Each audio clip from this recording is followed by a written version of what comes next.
17-year-old Kendrick Johnson walked into his high school gym one afternoon just to grab a pair of sneakers. By the next morning, his classmates made a discovery so shocking it changed the entire town forever. And to this day, no one can agree on what really happened inside that gymnasium. Now this case, good heavens, it's one of the most unsettling cases I've ever come across. Not because of anything graphic, but because of how many questions it leaves behind. Questions that, even now, have no clear answers. It was January 10 of 2013 in Valdosta, Georgia. Kendrick Johnson was by most accounts a kind and energetic young man, described by those who knew him as athletic and well liked. He played several sports including football and basketball. That day, he attended classes as usual. Later that afternoon, he went into the school gym to grab his sneakers. From there, he just disappeared. The next morning, students began filling into the gym again, and one of them noticed something odd. A pair of socks sticking out from the top of a rolled-up gym wrestling mat. At first, they thought maybe someone had lost something, or perhaps it was a prank. But when they looked closer, they realized something terribly wrong. A teacher rushed over. The area was closed, and soon the gym was surrounded by that bright yellow tape they used to block off a scene. Inside one of those upright mats, they found Kendrick. At first, investigators said it was an accident. Their theory was that Kendrick had dropped his shoes into the mat, tried to climb in headfirst to grab them, and became trapped.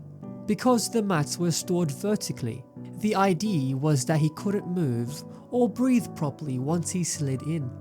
Case closed, they said, a tragic misadventure.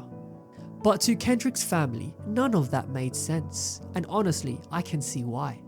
The mat he was found in stood around 6 feet tall with an opening only wide enough for a person's shoulders. Kendrick was athletic, yes, but not small. How could he have climbed that far inside? And according to friends, he didn't even store his shoes in those mats. He kept them by the bleachers. So, if that's true, why would he have reached into one that day at all? Then there's the matter of the cameras. Lowndes High School had several security cameras inside and around the gym. Yet, when investigators reviewed the footage, there were gaps. Hours of missing video. One camera showed Kendrick walking in, but after that, nothing. Officials later blamed technical issues. Unsynced timestamps, they said. But good lord, even back in my castle we kept better records than that. Now, at this point, even you, my loyal subjects, might be leaning forward thinking, hold on, something doesn't add up. And you'd be right to wonder that, because things only get stranger from here on. As the Johnson family pushed for answers, they requested a second autopsy, and that's where the story took an even darker turn. According to their independent examiner, Kendrick's internal organs were missing. In their place, newspapers. Now, to be clear, the funeral home explained this as standard practice where organs are retained for further testing by the coroner's office. But the family said they were never informed of that. And when they asked where Kendrick's organs actually were, no one could give them an answer. To this day, they've never been found. So let me ask you, how does something like that even happen in a supposedly open investigation? Organs simply vanish? It's the kind of detail that turns a tragedy into a mystery. As news spread, speculation followed. Some believed Kendrick had been harmed by someone at the school and that the accident story was a cover-up. Others thought the missing footage and conflicting reports pointed to something bigger, perhaps even local corruption. But none of that has ever been officially proven. Still, the Johnson family refused to stop fighting. They held rallies, they spoke to the media, and they demanded the case be reopened. And eventually it was. Several times. In fact, in 2018, the FBI reviewed the case. Then again in 2021. Each time the conclusion remained the same. There wasn't enough evidence to prove foul play. Even after all that, the family's doubts never faded. Too many inconsistencies, too many unanswered questions.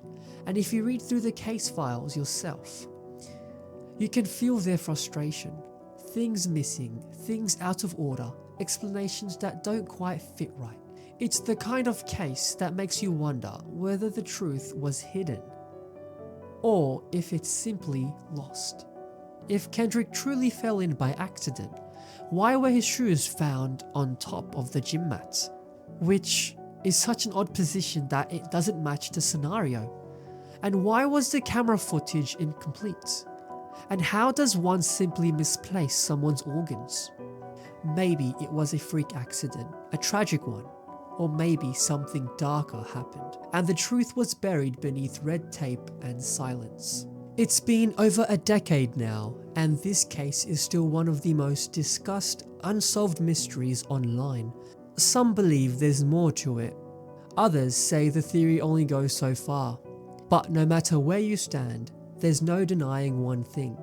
This story stays with you, because whether it was a tragic accident or something far more sinister, it shows how fragile truth can be and how hard families must fight just to be heard. Now, good heavens, this modern world never ceases to astonish me. In my day, a mystery might involve a missing crown jewel or a rival's duke, betrayal, but here, it's security footage, reports, and silence. And yet, the heart of it is the same, someone's truth lost in the noise.